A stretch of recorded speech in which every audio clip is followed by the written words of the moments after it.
আসুন শুনি ৫১ সতীপীঠের দ্বাদশ শক্তিপীঠ সম্পর্কে। দেবী গণ্ডকী মন্দির হল সেই দ্বাদশ শক্তিপীঠ। ইহা নেপালের গণ্ডকী নদীর পাশে মুক্তিনাথে অবস্থিত। এখানে দেবীর কপাল মতান্তরে ডান গাল পতিত হয়েছে। এখানে ভগবান শিব চক্রপাণি রূপে পূজিত হন। এই গণ্ডকী নদীর অভ্যন্তরে শালগ্রাম শিলা অবস্থিত। এই শালগ্রাম শিলা হল স্বয়ং ভগবান বিষ্ণুর রূপ।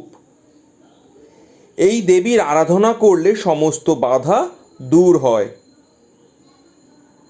এই মন্দির স্থাপত্যে হিন্দু ও বৌদ্ধ রীতির মেলবন্ধন রয়েছে। মন্দিরের অভ্যন্তরেও বৌদ্ধ ধর্মরীতি প্রচলিত আছে। এই মন্দিরের আরেক নাম মুক্তিনাথ মন্দির। এই মন্দিরের অভ্যন্তরে গণ্ডকী নদীর জলধারা প্রবাহিত। এই জলধারাতে স্নান করলে সমস্ত পাপ দূর হয়।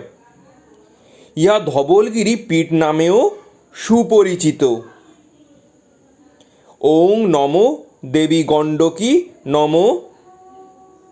ওং নমো দেবী দুর্গাঐ নমো।